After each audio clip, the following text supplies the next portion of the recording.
Mangez la chair, vous allez balader avec la graine. Et vous allez jeter la graine plus loin. Et en faisant ça, vous transportez la graine de l'arbre, en étant plus loin, vous transportez la graine, vous faites que la plante, elle va pousser plus loin, au soleil, où c'est plus bien poussé. C'est ça la logique à l'arrière. Or, quand un coco qui est cette taille, cette pesanteur, c'est quand même difficile. Le coco de mer, lui, il a fait autre chose. Lui, il a inventé son propre système. Et c'est ce qui distingue le coco de mer, mesdames, de toutes les graines du monde. Ici, il n'y a personne qui l'aide.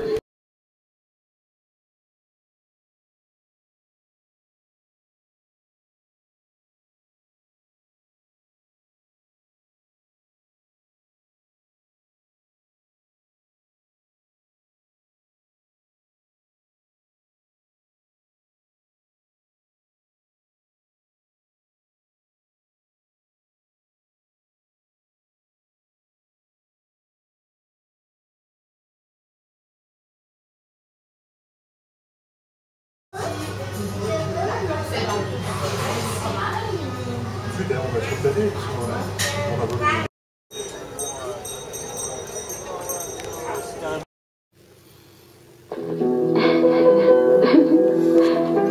Parce que rien n'est trop doux pour sa peau. Et pour la mienne, je ne prends que Cadum amande douce. Pour moi, rien ne remplace l'huile d'amande douce de Cadum. Cadum, c'est toute cette douceur qu'il faut à ma peau comme à celle de mon bébé. Mon bébé Cadum. Cadum amande douce. Rien n'est trop doux pour votre peau.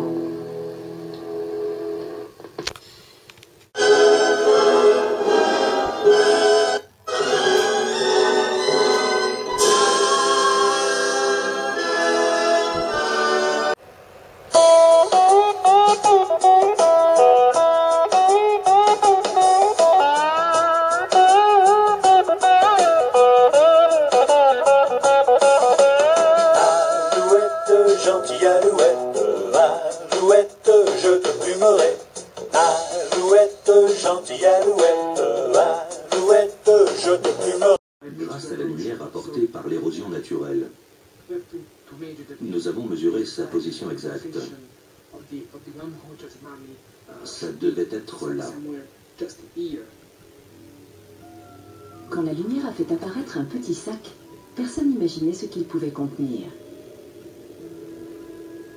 Le professeur Maury et son équipe ouvrirent ce sac et trouvèrent... Sculpture. Cela devait être un grand moment. Peu de temps après sa mort, cet enfant fut mis en position fétale, embaumé et placé dans un sac en peau d'antilope. Il fut recouvert par une couche de feuilles. Cette soigneuse préparation a préservé ce petit corps pendant 5500 ans. L'archéologue savait qu'il avait trouvé un témoignage important. La forme du crâne de l'enfant faisait penser qu'il était de race noire, et si c'était le cas, cela changeait l'histoire de la momification.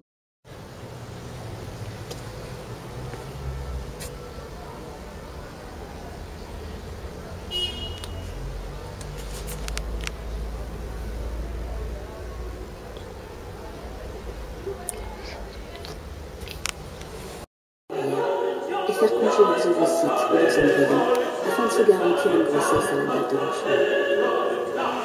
Tout est possible.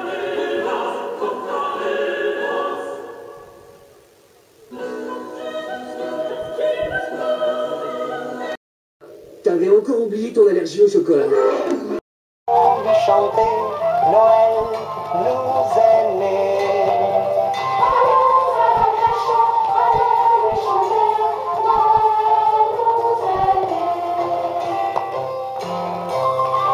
Ce soir, c'est Jésus qui nous est né. Ce soir, un enfant nous est donné.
Eros, mon petit, joue à la guerre.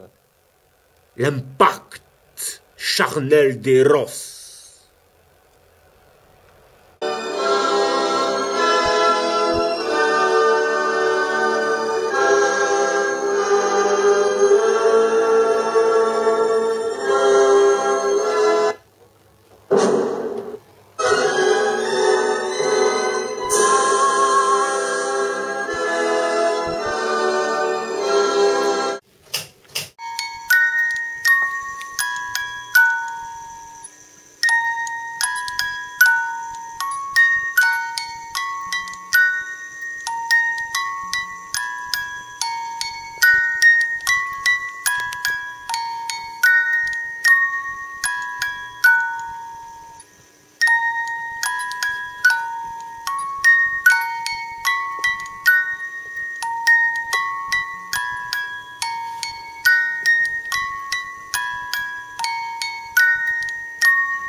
Qu'est-ce que c'est que cette horreur?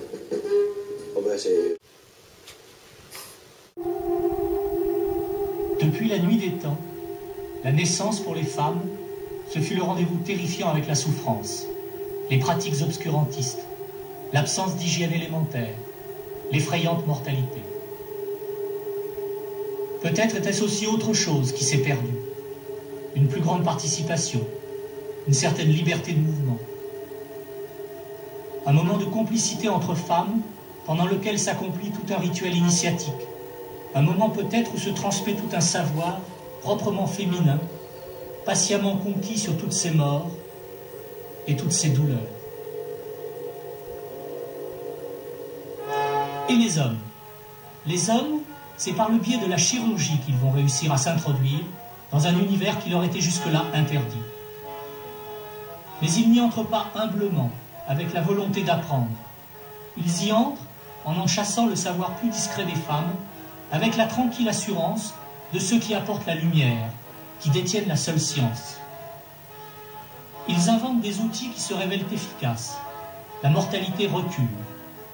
Mais en revanche, ils imposent à la femme de s'allonger sur le dos, position plus rationnelle pour eux, plus conforme à la pratique de la chirurgie, même si elle réduit la femme à n'être qu'un champ opératoire passif. Nous sommes au siècle du cartésianisme triomphant. L'homme médecin ne se pose pas de questions, fier de ses outils, il les exhibe. Attitude dépassée aujourd'hui, on peut se le demander quand on voit ce que l'on nous présente comme le nec plus ultra de la technique obstétricale de demain. Ces images d'un catalogue publicitaire nous introduisent-elles vraiment dans le meilleur des mondes? Quand on sait qu'aux États-Unis, on ne trouvera bientôt plus un seul médecin pour prendre le risque d'accoucher une femme par les voies naturelles, on peut se le demander. Alors, nouveau progrès ou nouvelle mutilation? Retour à la pitié. La vie peut se passer hors de l'organisme maternel, et puis en fin de compte, il y a des nouveau-nés à partir de 22 semaines